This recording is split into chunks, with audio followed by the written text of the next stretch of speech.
the Tel Aviv 1 studios in Tel Aviv, Israel, the city that never sleeps. It's Louis Live! That is your host, me, Ari Louis. Good evening, everyone, and welcome to Louis Live here on Tel Aviv 1. Thank you for joining me. The first episode of many. We have a great show. You can follow us on Twitter at telaviv1.fm. You can also email me personally at arilouisshow@hotmail.com, ARILOUISSHOW @hotmail.com. Email me with any complaints, concerns, questions, whatever suits you, whatever floats your boat. We have a jam-packed show. We'll get started right away. Just want to tell you some of the guests we have on: Matthew Cherry from Israel Lacrosse, Margo Sugarman from Israel Association of Baseball, Paris David Blumenthal, two-time national karate champion from the United States. But our first guest is a coach from the Tel Aviv Pioneers and a good friend of mine. He supported my career for a long time, Mr. Itay Ashkenazi. Itay, welcome to Louis Live on Tel Aviv 1. Hey, Ari, how you doing? Good to be on the show and good to hear again. Absolutely, and I wanted to say a big thank you to you because you are the first guest on this version of Louis Live, and when I thought to myself, who's going to be the first guest on this version, I thought it should be you because you've supported my career for years and years. So again, thank you very much for that. Thank you for having me, and it was my pleasure. It was good. It was an honor to see you growing up professionally and personally as time goes by, and I'm happy to be here on the first show.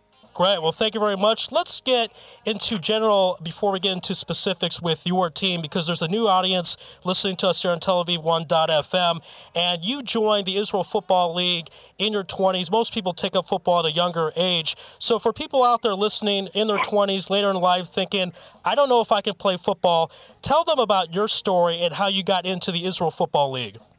Well, I started playing football, as you mentioned, in my mid 20s, and unfortunately, I didn't have the privilege as young kids in Israel have now of actually playing a real football at the age of 14, 15, all over the country. So I got to it in the mid 20s, and as well as some other guys with me all over the country, guys in Haifa, guys in Tel Aviv, in Jerusalem, in Beersheba, and so on. So we started the league, the IFL as it's called, in my mid-20s, and I always thought, what if I was actually able to play at a younger age? A lot of things will be different, I think, as far as what I could do as a player. But again, it helped me a lot as a coach, growing up and understanding the mentality of football in general, and more importantly, the mentality of football in Israel. So it was a pretty good experience. So basically, is it kind of like the kid in the candy store where you're watching Peyton Manning, Tom Brady, these guys on TV, and you say to yourself, you know what, I don't care that I didn't play when I was younger. I'm going to play right now. I'm going to learn. I'm going to do whatever it takes, throw the football 1,000 times a day, whatever it takes to get it done. Is that what your story was all about?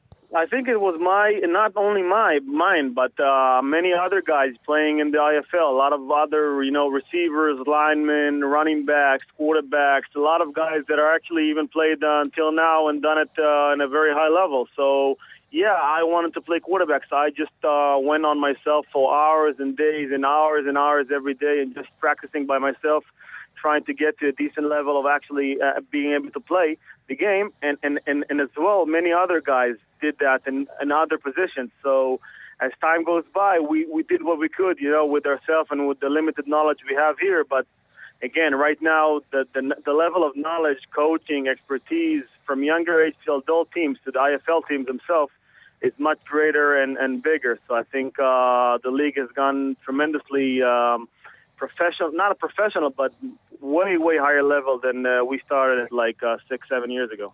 Now, in the military, you served in Golani. That's an elite unit, and I want you to talk about how that transfers into football, some of the similarities between playing football with your teammates and being in the military with the members of your unit.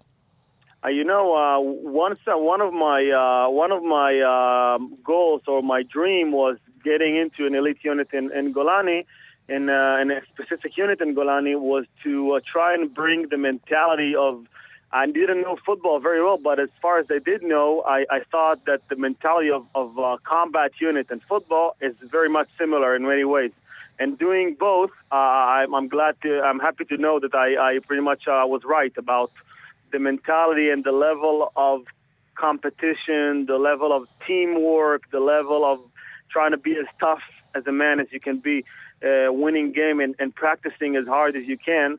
So in many, many ways, it's very similar to the fact that Golani or any other combat unit in the football field, practicing, coaching, whatever, is bringing you many, many tools and many views and ideas and a way of life, taking it from the Army to the football field. Now, this might be a bit of a weird question, but did you feel after the military that there was a bit of a void? Because even though the military, as hard as it is, all the difficulties, all the challenges, there's something there that's so rewarding that you get from that experience. And if you had that void, did football somewhat fill that void after the military?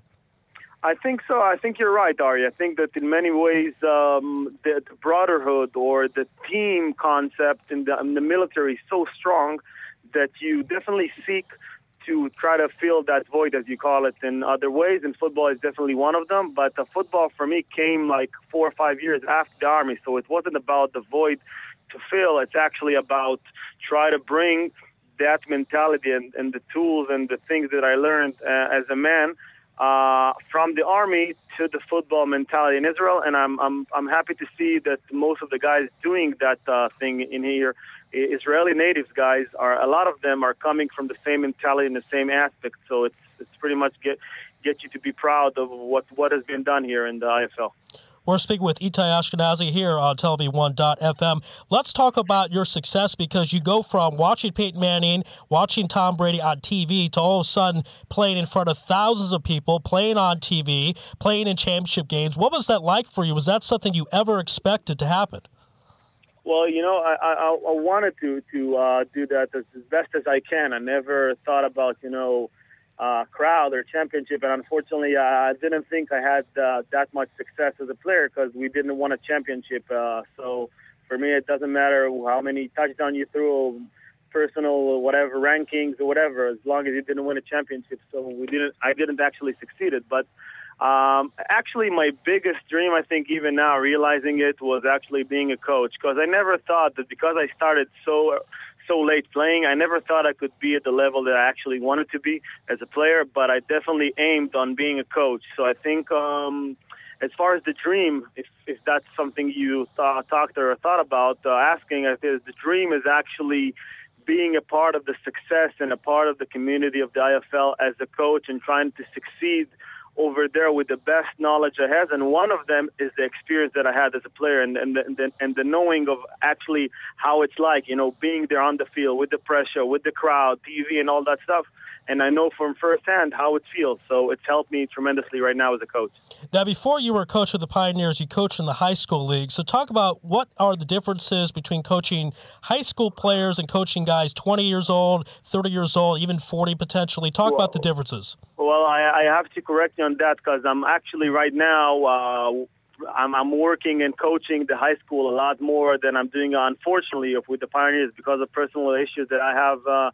Good reasons for, of course, but for personal issues I have, then I can't spend more time with the Pioneers. Unfortunately, I'm trying to be as far as I can, but right now I'm pretty iffy for this season as far as coach. But with the high school, I'm definitely involved because it's my hometown. It's for Saba, and if I wasn't there, then the team is not like the Pioneers, which is a very strong organization. A lot of players, a lot of coaches. Very, very good players, very good coaches. The high school team is very fresh and young, and if you're not there to work with them and coach them and deal with the logistics, then there is a pretty much big danger that the team is going to disappear. So that's why I had to make a choice. So right now I'm more with the high school than, unfortunately, with the Pioneers. All right, do you think we'll get to a point someday where the high school players, I don't know if this would be good or not, but in other sports, if there's an outstanding athlete, they get an exemption from the military. Do you think football will ever get to that point? Not that necessarily that'd be a good thing, but do you think football will ever get to that point here in Israel? I think so. I think we're very much close in real life. We're practically very close to that point as right now. I mean, we have kids that are tremendously talented athletes and players, and kids that have played. Take Eastman, for example. Right. Danny Eastman is a very good example because he is as a young guy. Even I think he could have played last year for high school. He played for the Rebels and did a tremendous job. So this kid, like many others, even guys that actually grew up in Israel as young guys, can definitely play as the soldiers can play, and excel in the sport. The only thing that right now is preventing it from happening is the fact that we don't have a national team for those guys. If we did have a national team for those guys, then it would happen right now. The only thing that was between them and being like what you call a sportai mitztaen in Hebrew, like a prolific athlete that could get some discounts from the army, or some sort of reduced army service, then the thing that's just right now in the way of that is actually having a national team, which I know many guys in the IFL and the IHFL, Ori Sternbach and Betzalel Friedman, and many of those guys are working hard of actually making this dream a reality. And then you will have those guys not going to combat unit in the army, but actually training all day in football, and then hopefully going to play college, and one day I'm sure we're going to have a player in the NFL. Yeah, I mean, B'ezras Hashem, God willing, we will have that someday. You mentioned Donnie Eastman. This might be a bit of a sticky point for you, Itay, because Donnie Eastman and the Rebels upset the Pioneers team you were coaching last year. You knew I had to bring that up, Itay. Yeah, I know. We've been together for a while, yeah. What happened exactly? I don't think you're a very prepared guy. The team's prepared. I don't think they underestimated the Rebels. Donnie Eastman, I think, just had one of those games that it was hard to stop. I mean, tell us your thoughts about that game, that playoff game last season. I'll tell you what, to understand what happened there, we got to go, I think, a couple of weeks back to the game we had, regular season game we had against the Rebels. I mean, Pioneers we had against the Rebels, and we beat them like bad. I don't remember it was a shutout, but we just killed them. And then Donnie Eastman didn't play quarterback. He played receiver, safety, but he wasn't he didn't have that much of an impact on the game. So the fact they brought him in as a quarterback, I think, was a shocker for everyone. I personally, as a coach, played against him as a quarterback in the high school final game that Kfar Saba won against the Ravens, the Orly Prince Ravens, 2 years ago. So I know him as a quarterback, but even still, the level of play he was there, and the level of decision making and throwing the ball, and of course running and whatever he does best, was just a shocker to the Pioneers. So we couldn't deal with it, and he was killing us. And unfortunately, on offense, was a last minute thing. We did a couple of mistakes that, we lost the game. But we were there all along, and you got to give them the credit. Eastman, Coach Eastman, Danny Eastman, the Rebels, very tough team. These guys played hard, and they should get all the credit for the win.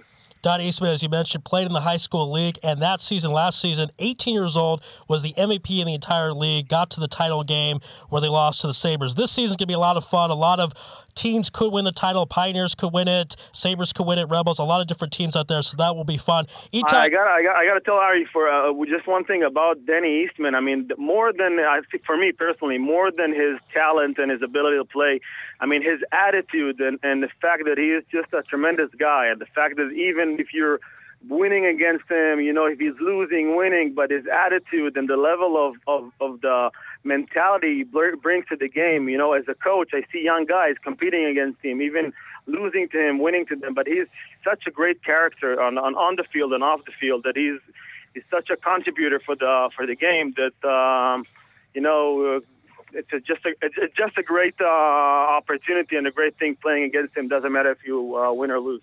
And Donnie's got a lot of heart. He took a lot of big hits in that title game against the Sabres. Itay, before we let you go, I want you to give an opportunity. Anyone out there listening who wants to join the high school team, Kfar Saba, how can they go about contacting you or contacting the team?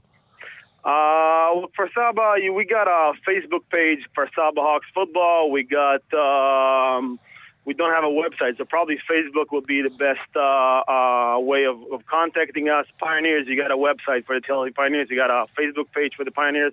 But again, unfortunately, I'm not that involved right now with the Pioneers. I want to be as far as I can, but I cannot do both right now. So unfortunately, I have to choose with doing it with the Hawks, which is my hometown, and high school guys, which is where my heart and soul is. So whenever those places, probably Facebook is the best way of contacting me, both for Saba Hawks and the Tel Aviv Pioneers. All right, well, great stuff, Itay. Good luck to the Hawks. Good luck to the Pioneers, and thank you for being on Louis Live on Tel Aviv 1.fm.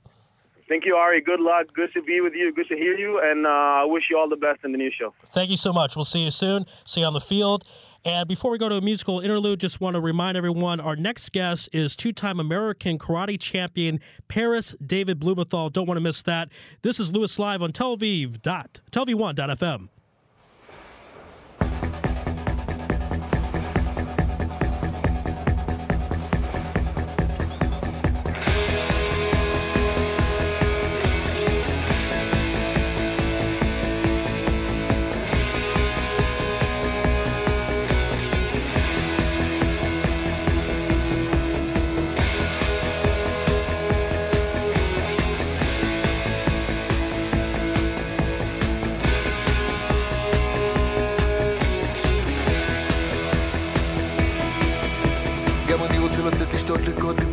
גם אני רוצה לדפוק שמחת חיים ברמקולים של אוטו עם כבוד. גם אני רוצה לחטוף, לאכול, לטרוף, לזלול, להקיא את הכל, לרמוס את כל מי שעומד בדרכי, לעמוד על שלי בלי ליפול. גם אני רוצה אקדח קטן שפותח דלתות וסוגר עניין, אני רוצה לשלם במזומן מתחת לשולחן לאיזה עבד נאמן פודלמן. גם אני רוצה לשלוף מה שבו, לצחוק בביטול, להגיד בזלזול, קניתי, מכרתי, פתחתי, סגרתי, כיוונתי, יריתי, פגעתי בול.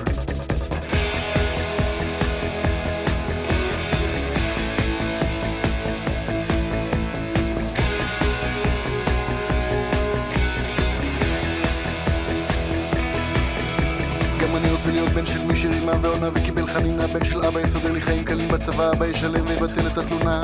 גם אני רוצה להשתמם, להתרגש, להתחתן, להתגרש, להשכיב, להשתמש, לבוא, להתכחש, לגמור מהר, לרוץ ולספר.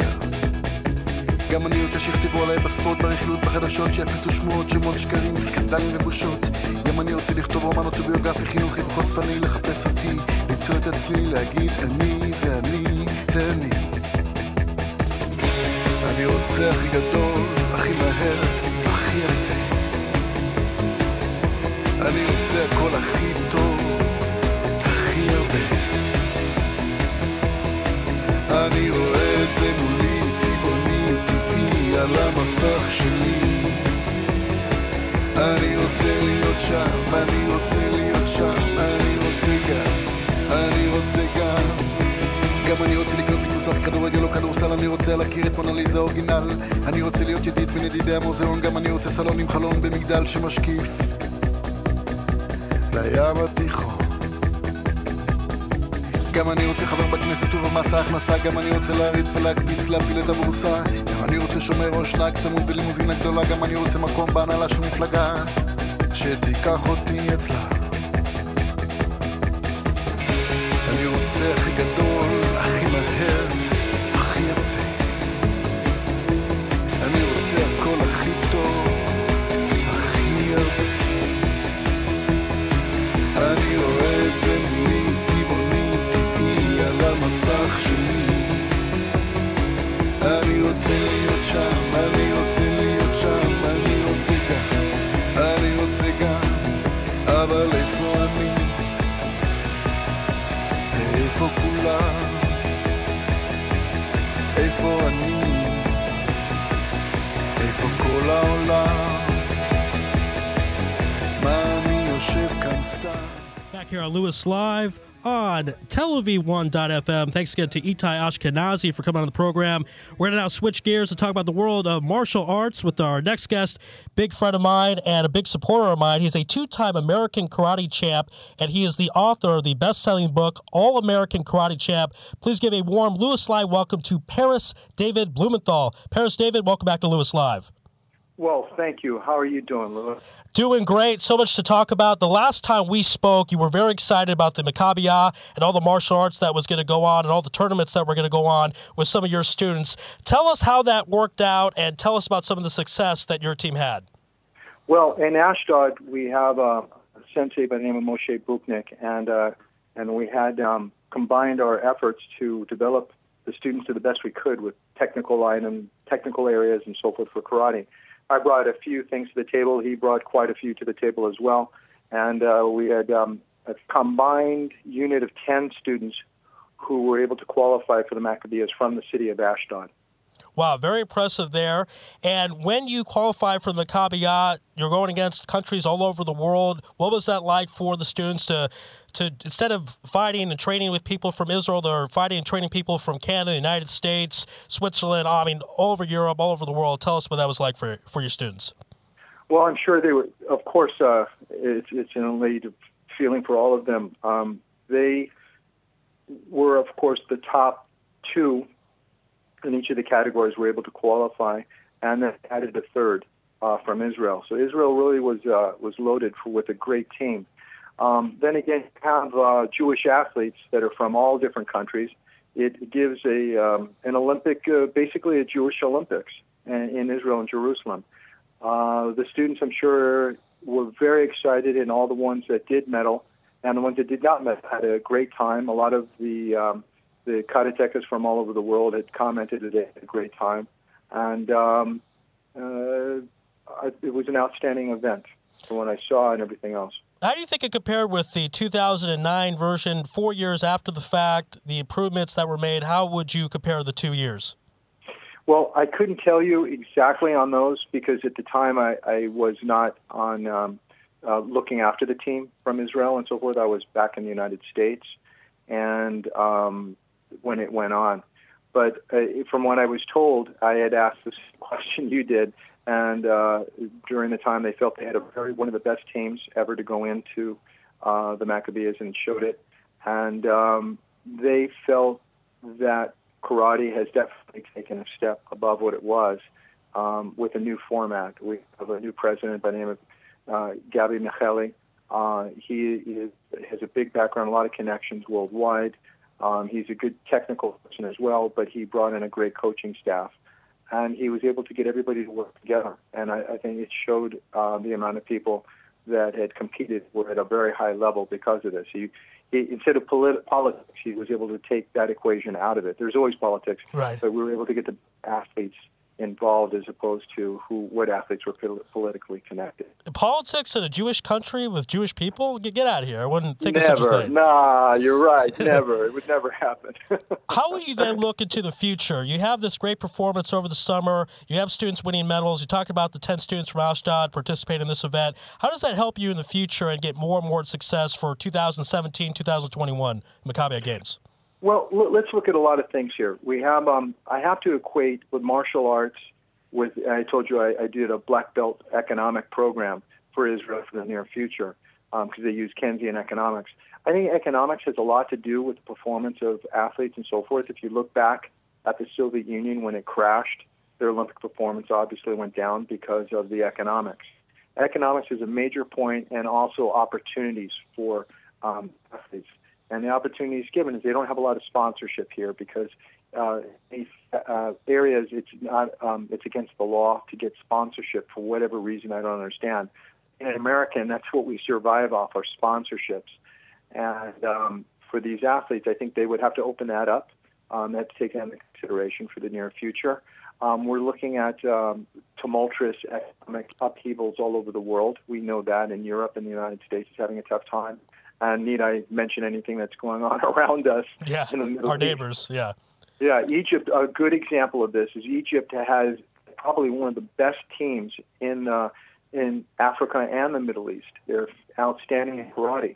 But their team, from my understanding, the World Championships, they had a few people that did very well, but they didn't because of the tumultuous problems that they're having and the economic problems that are a result from it.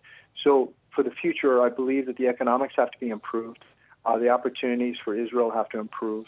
And one main thing I'd like to touch upon, there's a lot of women's rights all over the world, but I believe here in Israel that men's rights have to be respected more so than ever. The men here in Israel tend to be not looked upon in a high area for whatever reason. The laws don't protect the men. As an example, a woman can just call in and say a man hit her and he wasn't even near her, and the guy goes to jail. And when I say that, I mean all respectfully, they have to really look at men's rights and the laws to protect these men because these young men, they're put in jail. I can be very angry and it ruins their record for the future. And I've heard this has been going on, and this could affect some of our karatecas. We have a young man and some lady gets very angry, and the law that supports women more so than giving the man the opportunity of evidence and everything, he's thrown in jail. So these are the types of things that I'm concerned about for the future of karate in Israel. And for us to advance, we have to have more economic, educational, and social opportunities to protect all men and women and give them both equal rights, not one having better rights or more rights than the other. All right. Well, you definitely opened up a firestorm because people in the studio are looking at me. But we're gonna have you touch more about that. Before we do that, I want to go back to this law where it is illegal to have sponsorship of an athlete. I need you to expand about that. This is the first time I've heard of that, and I've been in the sports business a long time. So elaborate that more, please, Mr. Blumenthal. Sure. Now? Yes, please. Okay, yeah. What happens is the sponsorships, in other words, you can't get like a city sponsorship for an amateur athlete. They don't get the tax deduction, and because of that, that also hurts a commercial company or a local vendor to give money to an athlete. From my understanding, the sponsorship rules are not allowed for whatever reason. I don't get it. I don't understand that because I did try to pursue that. That's one of the biggest economic booms that American athletes had to do that. On the professional level, it's a different story. It's a different story. But on the amateur level, it's not allowed for whatever reason. And they said they would look at it, but they haven't gotten around it, just because of the bureaucratic red tape and everything. Yeah. Yeah, that's definitely got to change if Israel wants to go to a higher level in the martial arts. Now, in regards to the men's rights or lack of rights, what have you, I don't know, when I go to the Kotel, the women's side looks all small. I mean, I always thought women don't have rights in the country. This is the first I heard of men not having rights. How does that affect the world of martial arts, in your opinion? Well, I'll give you a good example, some statistics right now. Close to 55 to 60% of the men in jail right now are because of a wife or a girlfriend calling the police on them. On a real situation, yes, but then falsified evidence and other things that are going on right now, there's a lot of men being thrown in jail for no reason, and just because she happened to have a bad day. And this type of thing should be investigated. Give them the opportunity to find out what really happened before you put them. But, I mean, you have those kind of numbers. And you've got all kinds of things that they have to look at to reevaluate that law. And you could look this up on the Internet. You can take a look at the women's the level of rights that they have without due diligence of an investigation. They are put in under what they call suspicion, and then the men are in jail for 30 days until 15 to 30 days until they're able to evaluate what the real circumstances are. Meanwhile, the guy could lose his job, all kinds of things, or he can lose his place on the karate team. He may not be in college. A married man can't support his kids. And if the wife reneges on this, as an example, then they said no, the Israeli government still has to prosecute. So it's an interesting law that they have to reevaluate, and I think it will put Israel to another level in a positive way to making sure that men have the equal rights and have the equal opportunity of being innocent before proven guilty. So that's very important. All right. Well, yeah. Well, I definitely. I've seen a lot of it's happening right now. That's why I'm concerned. Right. Yeah. On behalf of my sex, I'm definitely in favor of men's rights, so that's good. In a few minutes we have left with you, let's talk about your book, All-American Karate Champ, because as I mentioned in the beginning of the segment, you were a two-time American Karate Champion, and you did that through some upset victories, which you talk about in the book. I want you to sell some copies of this book, and you'll definitely get a lot of attention after this interview. So tell us about the book and give us opportunities out there to go buy the book for our friends during the Chagim. Sure. We have a special on the book by Amazon.com. You can just do the Internet, and they'll print it out and send it to you. By all means, if somebody contacts me through the information I'll give you the email, I'll be more than happy to sign a certificate and send it to them because it's hard to sign a book, right, wherever they may be. The book is sold in 6 countries. It's in English presently only, but we will hopefully work on changing that soon. The book touches on a lot of situations where people didn't expect me to win because I was an unknown. And then when I was known, I don't know if it was a Jewish background or the name, or people just didn't expect a guy by the name of Blumenthal right. to win a karate championship. Yeah, looking more like as a doctor, a lawyer, accountant, accountant, or maybe a sports newscaster or owning a radio show like yourself. Exactly. But, Amen. All right. So the Louis Live Show. Right. So those are things that you have to believe in yourself because if you don't, who else will? And that's very important. And don't give up. No matter when the chips are down, you have to keep on going because if you don't, The only one who can tell you that you failed is yourself. And when you make mistakes, I never call failure anything failure. It's only making mistakes on the way to victory. And I've always kept that in my head since I was a kid, and I live by that. I believe in Hashem. I believe He's always with us. You can always talk to Him. He's always there for you. And if things aren't going your way, don't worry. Keep your head up high. Keep on going. Believe in yourself, because things will always turn around and come your way. All right, well said. And remember, mind the 10 Commandments. All right. Well, we're going to end the conversation there. Thank you so much, and thank you for appearing on the program. Again, you can find the book, All-American Karate Champ, on Amazon. You can contact Mr. Blumenthal to get a certificate, to get that autograph. Barris David, thank you so much for being on Louis Live on Tel Aviv 1.fm. And my pleasure. Remember, equal rights for both genders. Okay. Amen. Take care. Amen. All right, we're going to take a little musical interlude. On the other side, a very special guest from Israel Association of Baseball, Margo Sugarman. That's on the other side. This is Louis Live on Tel Aviv 1.fm. Everybody is kung fu fighting. Your mind becomes fast as lightning. Although the future is a little bit frightening, But the life that you're riding, you're a diamond in the rough, a brilliant ball of clay. You can be a work of art if you just go all the way. Look out! Now what would it take to break? I believe that you can bend. Not only do you have to fight, but you have got to win. Because everybody is kung fu fighting. Your mind becomes fast as lightning. Although the future is a little bit frightening, but your life is your riding. You are a natural. Why is it so hard to see? Maybe it's just because you keep on looking at me. The journey's a lonely one, so much more than we know. But sometimes you've got to go on and be your own hero. 'Cause everybody is kung fu fighting. Your mind becomes fast as lightning. Although the future is a little bit frightening, but the life that you're riding, you're a diamond in the rough, a brilliant ball of clay. You could be a work of art if you just go all the way. Now what would it take to break? I believe that you can bend. Not only do you have to fight, but you have got to win. Because everybody is kung fu fighting. Your mind becomes fast as lightning. Although the future is a little bit frightening, but your life is your riding.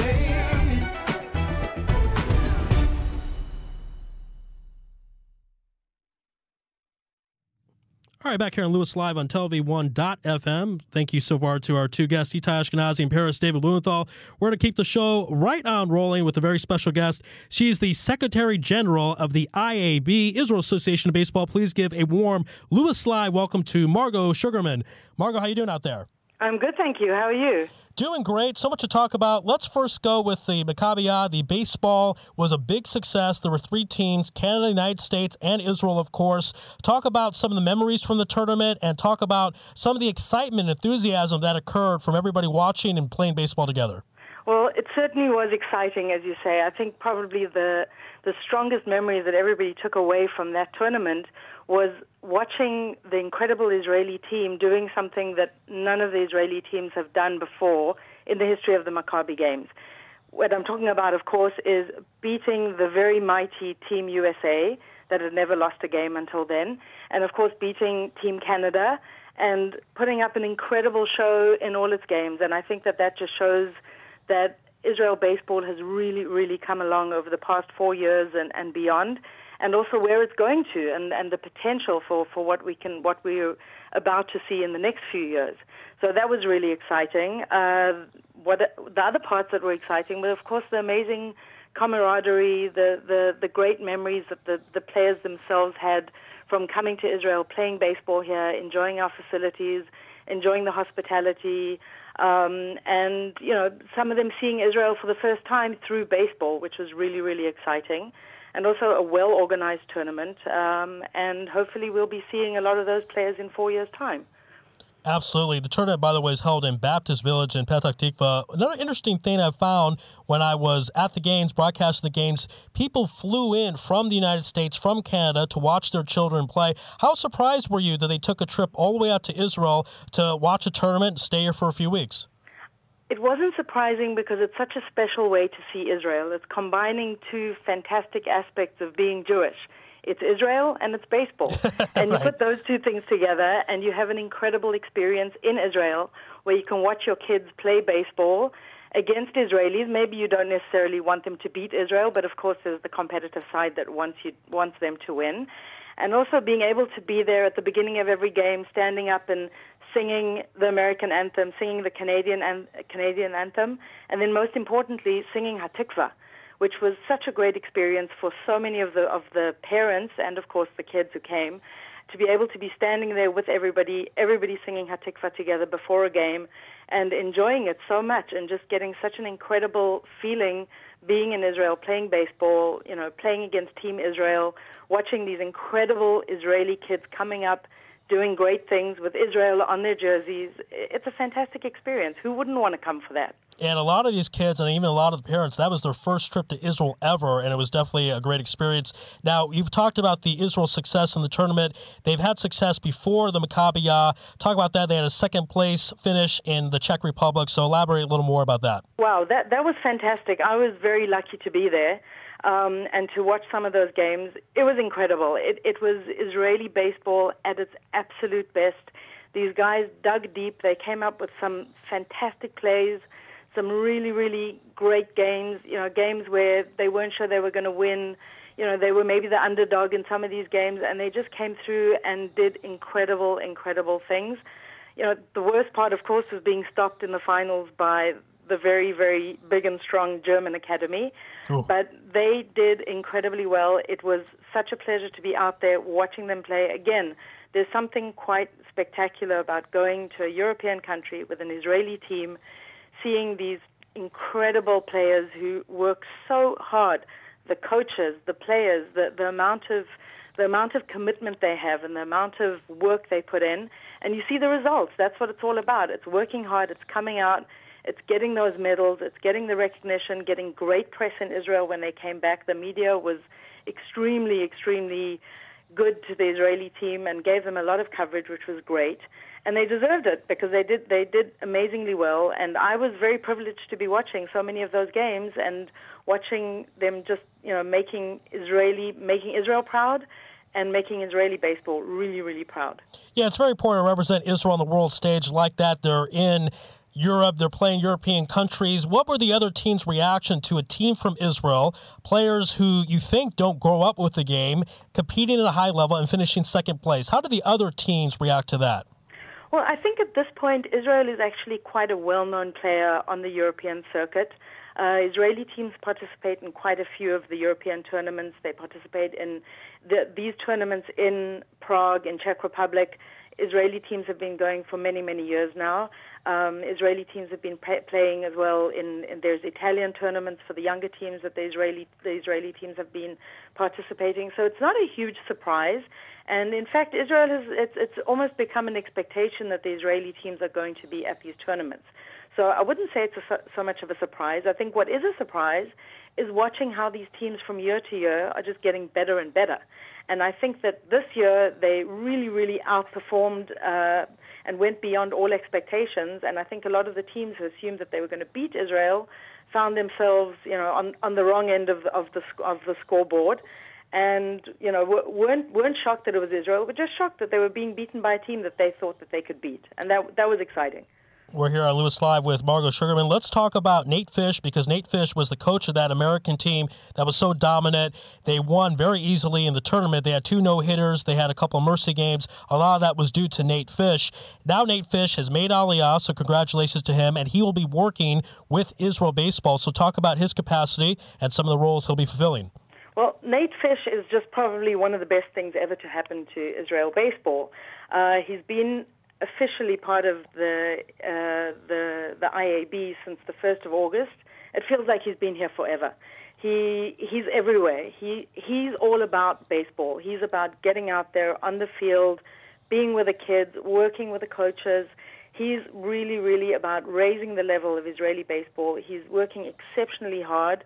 He's working with Dan Rotem, who's the vice president of the IAB, and their strategy is to elevate the professional level of baseball in Israel, which means bringing up the level of the coaches, working with the coaches, giving them all the tools they need to really, really elevate the level of their own players, and working with the players.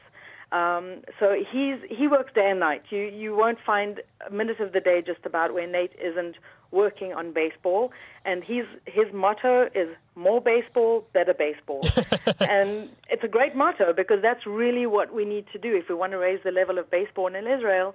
It's about getting kids to play more, not just to have that 2 hours a week where they go and they have a chug, just come out for, a 2-hour practice and then go home and forget about baseball. It's about, getting an atmosphere of baseball, building a culture of baseball in Israel, excuse me, which is something that Nate will really, really be incredible at doing because he's just infectious. He goes out there and he makes people excited about baseball. So he's going to be the one who's going to be getting those kids out during the week, throwing the ball, getting together, creating more programs. There already are more programs that have been ongoing for the last few years where kids can go beyond just their local practices and come out to enrichment sessions, which a lot of them are held in more central places where the kids can, like at the Baptist Village or at Gezer, where kids can then play with kids from other parts of the country. And we have exceptional coaches who come out and work with these kids and raise their level. And it's really about, as I said, more baseball and better baseball. So it's improving the level of baseball in Israel and about getting more and more kids to play more often and in different venues and in different scenarios, whether it's clinics or tournaments or local games or out in the street where they're gloving their ball. That's what it's all about. And that's really what Nate's about. It's about really ushering in a new era of baseball for Israel, making it more competitive, making it more mainstream. And this is something that, in general, obviously with the support of Nate, all of us at the IAB are working really hard to get baseball out of that niche of being an Anglo-Saxon sport and moving it into the mainstream of Israeli sport, making it a sport that every single kid can strive to be involved in, can play in. The same way that, a few decades ago, basketball was considered a niche sport, and today it's a very Israeli sport. So we've got our eye on that prize, that baseball within a few years is going to be a sport like any other sport in Israel, and we're just going to have more and more Israeli kids coming, and Hebrew is going to be spoken on every single baseball field in Israel. And that's really, really what we want to do, make baseball a sport for everyone in Israel. And I can certainly attest to the work ethic of Nate Fish. He currently, I'm not joking, right now is working with some coaches in Jerusalem. I'm not making that up. So Nate Fish, certainly a hard worker. He is baseball every day, all day long. In the few minutes we have left with you, I want to talk about Peter Kurtz's goals because he's the president of the IAB. He has some very lofty goals, Margo. He wants an Israeli in the major leagues. He wants a major league team or a few major league teams to practice in Israel and have a minor league in Israel. How realistic are those goals, and when do you see those occurring? Firstly, everything's realistic. You know what Herzl said. Right. If you want it, it isn't a dream. Right. And it's all about hard work. And the people that are running this organization, from the very top, Peter Kurtz, all the way through the ranks, the coaches, the players, the hard work that's going on, I don't think it's a dream. I don't think it's a pipe dream at all.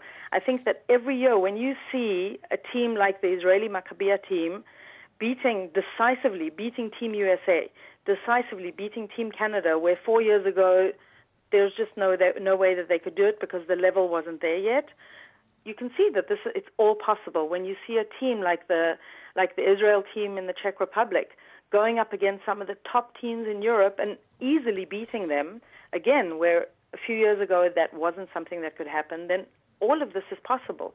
It just means that the level is getting higher and higher. The higher the level gets, the more professional the coaching gets, the more dedicated the players are, the more committed they are, the closer these goals, the more in reach these goals are. So I don't think it's far-fetched by any means. I think that we can have all of that. I certainly think that Israel is a great place to host teams from the U.S. to come for practices. We have amazing weather. Nobody can argue that we don't have the best weather in the world. So when it's snowing and pouring with rain and very inhospitable in other countries, Israel is a great venue. So we can certainly serve to be that kind of hosting country. So I think that Peter's goals are very, very attainable, and it's all about the hard work. All right. Well, Margo, we have to end this segment. Thank you so much for being on Louis Live here on telev1.fm. If you want to find out more information, go to israel-baseball.coil. Margo, again, thank you so much. We'll take a musical interlude right now. On the other side from Israel Lacrosse, very special guest, Matthew Cherry. This is Louis Live on telev1.fm.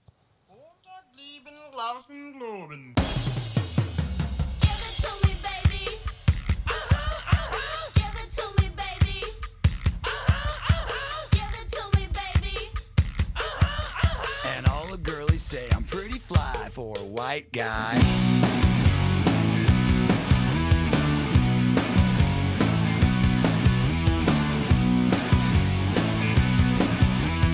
Uno, dos, tres, cuatro, cinco, cinco, seis. You know it's kind of hard just to get along today. Our subject isn't cool, but he fakes it anyway. He may not have a clue and he may not have style, but everything he lacks, well, he makes up in denial. So don't play us straight. You know he really doesn't get it anyway. Gotta play that field and keep it real. For you know way. So if you don't break, just overcompensate. At least you know you can always go on Ricky Lake. The world needs one of these on. Hey, do that brand new thing. Give it to me, baby. Give it to me, baby. Give it to me, baby. And all the girlies say I'm pretty fly. For a white guy. He needs some cool tunes, not just any will suffice. But they didn't have ice cubes, so he bought vanilla ice. Now cruising in his Pinto, he sees homies as he pass. But if he looks twice, they're gonna kick his lily ass. So don't debate, play us straight. You know he really doesn't get it anyway. Gotta play that field and keep it real.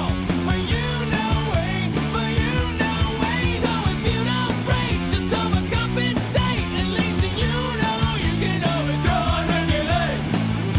The world loves one piece on. Hey, do that brand new thing. Back here on Louis Live on telev1.fm. Very special guest here to wrap up the show. He does two things for Israel Lacrosse Association. He is their program development director, and he plays on the national team. Please give a warm Louis Live welcome to Matthew Cherry. Matthew, how you doing out there? Hey guys, how we doing? Doing great, and let's get right into it. Israel Lacrosse had a very big summer. The Turkey team came to Ashkelon and played the national team in front of a huge crowd. And tell us about that, and tell us, of course, the women's team participated in the World Cup in Canada, had a very nice run and nice performance. So talk about this summer for Israel Lacrosse. Yeah, we welcomed the Turkish national team to Israel. Last summer we actually went over there and played the Turkish national team in Istanbul. So it was a great overall event then. We welcomed them back this summer.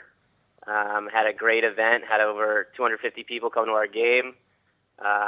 Spent a long time in Ashkelon marketing the game, which was very exciting. Went to a lot of different schools, got kids involved, and then we had the game. It was a hard-fought game, but we beat up Turkey pretty good.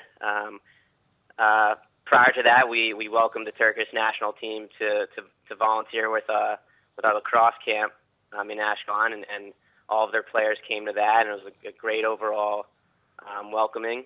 And then our women's team, unbelievable. They represented Israel extremely well. They came in 8th place. Very proud to be a part of the organization and see them do so well for the first time running. It was a great summer so far. I'm happy to see the future here. Now, Matthew, so you invite the Turkish team to Israel and then beat them up. That's not the best host, but it's what you got to do. I want to talk about the women's team because I've had on Talia, Julia, Schwabi. They're all very nice girls. And during that segment, we talked about what was their nastiest injury because lacrosse is not a game for weak people. It's a tough, tough sport. They told me some horrific injuries. So, Matthew, what is your worst lacrosse injury? Oh, there's a lot. I've had multiple concussions. Whoa. All right. I've had some concussion problems. However, it's easy to get back from that. I've actually herniated a disc in my back. I've had some serious hamstring problems. But to play lacrosse, you need to be a tough cat. Oh, yeah. And you get back at it. You play with injuries, but it's a great sport. So, Matthew, you're not playing lacrosse for the millions of dollars or the fame. You're playing for other reasons. You're playing for fun. You're playing for integrity. You're playing for the people that are around you. And it's going to be great to represent this country in a year. And for those listening who think lacrosse, I don't know much about it, just remember this. Jim Brown, the football player Jim Brown and the actor Jim Brown played lacrosse, and many people say he was the greatest lacrosse player of all time.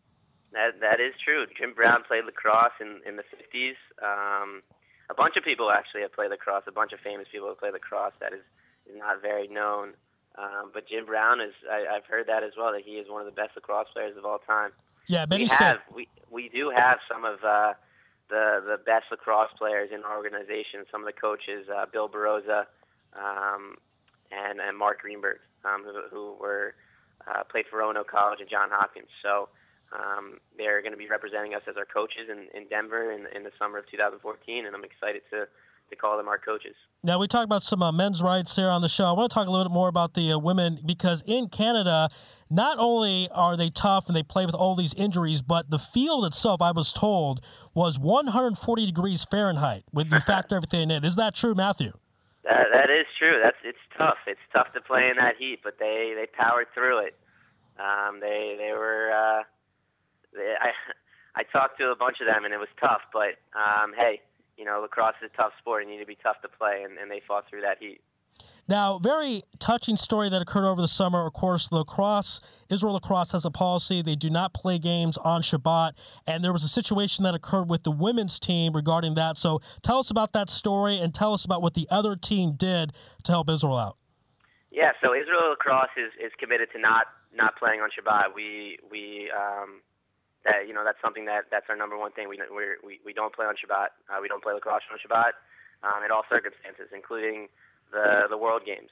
And so the women decided that they were not going to play, and they forfeited the game against the Iroquois Nation team. So and the team that they played was very accepted. They accepted the policy, and hopefully in the future they'll be able to play again. Right, but the Iroquois team did something very nice. They met together on Friday night, and they participated in Kabbalah Shabbat and gave presents. Shabbat dinner, yeah. Yeah, so that was pretty nice. And the Iroquois team, I think, contacted the Israel team, correct? Yes, and it's great to see two teams come together and accept the policy that means so much to the nation, to our policy, and it's great to see them work for our policy there. Yeah, again, it's very nice when you see what sports is really all about bringing people together, people from two different countries, different religions. They never met each other before. They may never meet ever again the rest of their lives, but they have that moment forever, and that occurred last summer. So that was a very touching moment there. Matthew, let's talk about Scott Neese. That man is an animal. He started Israel Lacrosse 2 years ago. He's got you flying all over the world. He has the women's team in Canada. He has a team from Turkey come in. Just talk about his work ethic and how that is so impressive to watch, to see, and be a part of. Scotty Neese, what to say about Scotty Neese? Scotty he's an unbelievable guy. He's put his heart and soul into Israel Lacrosse, and it's something that I'm very proud to be a part of because of what Scott does. Scott has a unique story. Came here on birthright and wanted to bring lacrosse here. It's a passion of his, and I'm glad to join his passion because it's my passion now to see lacrosse grow in this country. I'm happy to play for him. And his organization that he created. He's a great guy. He's been involved in the game for a while. Never played lacrosse, but has always been involved in the game. And I'm very happy to be a part of his his beginning. You know, Matthew, they say in every basketball court, every baseball field, there's always that one kid who can't play but hangs out just to be a part of it. Is that Scotty Neese? That's Scotty Neese for you. All right, we're here on Louis Live on TV1 with Matthew Cherry. Again, as I mentioned, not only a member of the Israel Lacrosse national team, he's the program development director. Tell us about that job, Matthew, and what that's all about. Yeah, so Israel Lacrosse is committed to spreading the game in Israel. In October, we have ambitious goals to start youth programs in a couple cities around Israel. Our focus is in Ashkelon. It has been the past 2 years. We have implemented lacrosse in Ashkelon. People know about us, and they want to play. We held our camp there this summer. We went to every single middle school and put sticks in over 1,500 kids' hands. And in October, we will create about 4 to 6 youth teams in Ashkelon, as well as hopefully a couple other cities, including our coexistence program in Jaffa, where we have Arab Israelis and Jews play together. And we're very, very proud of that. Very nice. Of course, the Judean Rebels, the Israel football team a few years ago, they had both Israelis and Israeli Arabs play together, and they won a title. So it's always nice when that can work and can come together. Talk a bit about the national team. How many people tried out? And my understanding is people all over the world came to try it out, try to represent Israel. How many people tried out? How many people made the final cut? So we had about 70 Americans over here, as well as other people from different countries, this summer trying out at Wingate in Netanya, the Olympic training facility there. It was an incredible event. We had some top-notch players from top-level Division I lacrosse from around the states, as well as other places in the world. Very high level, and we're going to have a great team, filled for Denver in 2014. We have some players here that have been here for a while, have made Aliyah, 15, 10, 5 years ago. Some very unique stories. The team is not set yet, and there still are tryouts, and Scott Neese is all over the place figuring that out. Does that man ever sleep, Matthew? I don't think so, no. He's like the Nate Fish of Israel lacrosse. It's lacrosse, more lacrosse, better lacrosse. Yeah, that is true. Matthew, we're at the end of our program. I have to leave you this question. People want to get involved. They want to try out for the national team. They just want to be a part of it. They want to donate, whatever. How could they get in touch with you? How could they get in touch with Israel Lacrosse?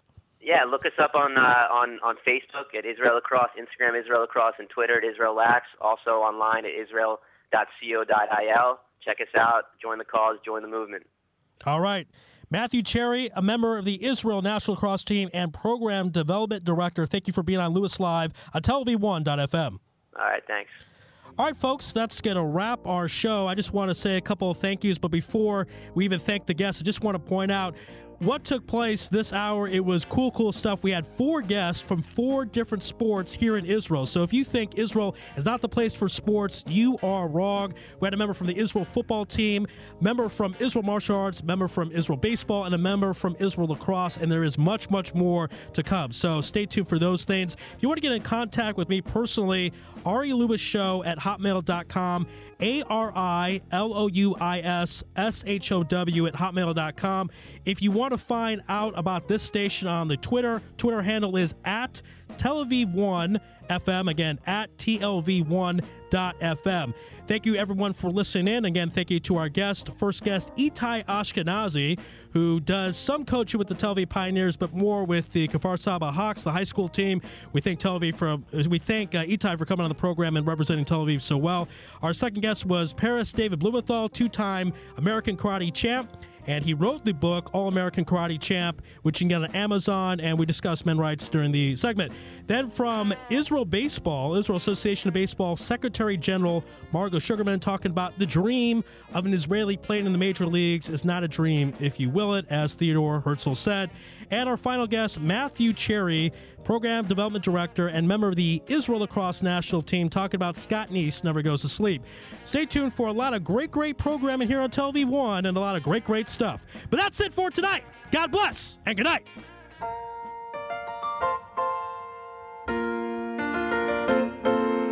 Making your way in the world today takes everything you've got.